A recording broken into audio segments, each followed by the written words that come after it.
আসসালামু আলাইকুম। সবাই কেমন আছেন? আশা করি সবাই ভালো আছেন। আজ আমি রান্না করব আস্ত মুরগির রোস্ট। তো চলুন আস্ত মুরগির রোস্টের রেসিপিটা দেখে আসি। এর জন্য এখানে 3টা আস্ত মুরগি নিয়ে নিয়েছি।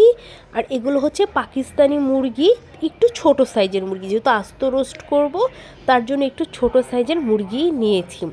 তো আমি এখানে সবার প্রথমে পরিমাণ মতো লবণ আর সামান্য একটু ফুড কালার দিয়ে দিলাম, যেন রোস্টের কালারটা কিন্তু একটু খুব সুন্দর হয়। সাদা সাদা রোস্ট করলে বেশি একটা ভালো লাগে না, তার জন্য জাস্ট একটু ফুড কালার আর লবণ দিয়ে ভালো করে মুরগিটাকে মাখিয়ে নিয়েছি। এখন মুরগিটা ভেজে নেব, কোনো রকম রেস্টে রাখার প্রয়োজন নেই। তো আমি ভাজার জন্য তেল দিয়ে দিলাম পরিমাণ মতো। এখন তেলটা একটু গরম হয়ে আসলে আমি একটা মুরগি দিয়ে দিব। মুরগিটা যেহেতু আস্ত মুরগি, তাই খুব সুন্দর করে একটু ভেজে নিতে হবে। অত কড়া করে ভাজার প্রয়োজন নেই, যেহেতু এটা পাকিস্তানি মুরগি, তাহলে আবার খেতে শক্ত লাগবে। জাস্ট হালকা একটু করে জাস্ট এই পাশ 2-3 মিনিট আর আরেক পাশ 2-3 মিনিট একটু ভেজে নিলেই কিন্তু হয়ে যাবে। তো আমার মুরগিটা ভাজা হয়ে গেছে, এখন আমি এটা আস্ত মুরগিটা তুলে নিচ্ছি। এখন সেমভাবে আমি আরেকটা মুরগিও দিয়ে দিলাম। এই মুরগিটাও ভাজা হয়ে গেছে, এখন মুরগিটাও আমি তুলে নিচ্ছি। ঠিক এভাবে করে আমি 3টা মুরগি ভেজে নিব। এখন কড়াইতে মুরগি ভাজার যে তেলটা, সেই তেলটা আমি দিয়ে দিলাম। আর সাথে হচ্ছে দারচিনি, এলাচ, তেজপাতা এগুলো দিয়ে পেঁয়াজ দিয়ে দিচ্ছি। এখানে আমি 1 কাপের থেকেও একটু বেশি পেঁয়াজ দিচ্ছি, যেহেতু এটা রোস্ট করব। রোস্টের গ্রেভির জন্য পেঁয়াজের পরিমাণটা কিন্তু একটু বেশি লাগে। এখন পেঁয়াজটাকে খুব সুন্দর করে ভেজে নেব, যেহেতু আমি ভাজার তেল দিয়েছিলাম, তেলটা একটু কম হয়েছে, তার জন্য আমি এক্সট্রা আর একটু তেল দিয়ে দিলাম। রোস্টের মধ্যে কিন্তু তেল কম দিলে ভালো লাগে না, তেলটা একটু পরিমাণে বেশি দিতে হয়। তো খুব ভালো করে আমি পেঁয়াজটা এখন ভাজে নেব। আর অপর দিকে হচ্ছে রোস্টের যে মশলাটা সেটা তৈরি করে নেব। তো এখানে আমি টক দই নিয়েছি, প্রায় হাফ কাপের চেয়েও একটু বেশি টক দই দিয়ে দিব। টক দইটাকে খুব ভালো করে ফেটিয়ে নিতে হবে। আর এখানে আমি রেডি মিক্স যে রোস্টের প্যাকেট মশলা, সেই প্যাকেট মশলাটা নিয়েছি। দইটাকে খুব ভালো করে ফেটিয়ে নিয়েছি। এখন রোস্টের মশলাটা দিয়ে দিব প্রায় 5 চামচের মতো। আপনারা মাংসর পরিমাণ ডিপেন্ড করে হচ্ছে এই রোস্টের মশলাটা দিয়ে দিবেন। যেহেতু আমার এখানে 3টা হচ্ছে আস্ত মুরগি, তার জন্য আমি এখানে 5 চামচ হচ্ছে রোস্টের মশলাটা দিয়ে দিলাম।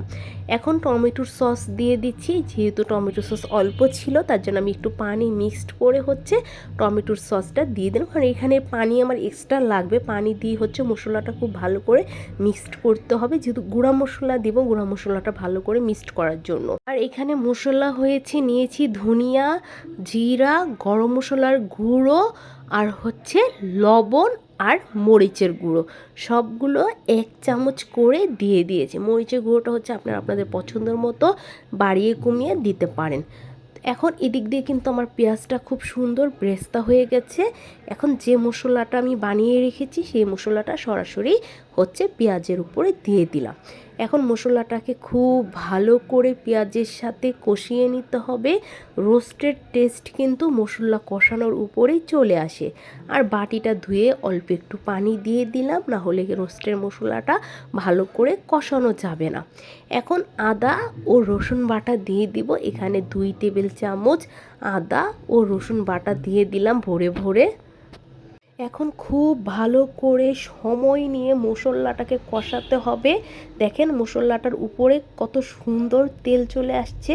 তেল চলে আসলেই কিন্তু বুঝতে হবে যে মশলাটা খুব ভালো করে কষানো হয়ে গেছে। আর বাদাম বাটাটা আমি দিতে ভুলে গিয়েছিলাম, তার জন্য এই পর্যায়ে আমি 1 চামচ হচ্ছে কাঠবাদাম বাটা দিয়ে দিলাম। তো বাদাম বাটাটা যেহেতু দিয়েছি, এখন মশলাটা কিন্তু আমার আবারও ভালো করে কষাতে হবে। আপনারা প্রথমে আদা রসুন বাটার সাথে হচ্ছে বাদাম বাটাটা দিয়ে দিবেন। এখন আমি আবারও ভালো করে একটু কষিয়ে নিচ্ছি, যেহেতু বাদামটা পরে দেওয়া হয়েছে। খুব ভালো করে কিন্তু মশলাটা দেখতেই পাচ্ছেন একদম কষানো হয়ে গেছে। এখন দিয়ে দিব আগে থেকে ভেজে রাখা মুরগিগুলো। 3টা মুরগি আমি একসাথেই হচ্ছে দিয়ে দিলাম। এখন খুব ভালো করে ধরেন 3 থেকে 4 মিনিট আমি কষিয়ে নিব এই রোস্টের ঝোলের সাথে। বেশি কিন্তু কষানো যাবে না, তাহলে আবার মশলাটা যেহেতু গ্রেভি হয়ে গেছে এটা পুড়া লেগে যেতে পারে। খুব আলতো হাতে মুরগিগুলো উল্টিয়ে পাল্টে দিতে হবে, না হলে আবার ভেঙে যেতে পারে। এখন খুব ভালো করে একটু কষিয়ে নিয়ে এখানে দিয়ে দিব পানি, মুরগিগুলো ভালো করে সিদ্ধ হওয়ার জন্য। এখন পরিমাণ মতো পানি দিয়ে দিব চিকেনগুলো সিদ্ধ হওয়ার জন্য। যেহেতু রোস্ট এখানে ঝোল থাকবে না, তাই ঝোলের পরিমাণ কিন্তু অত বেশি দিতে হবে না।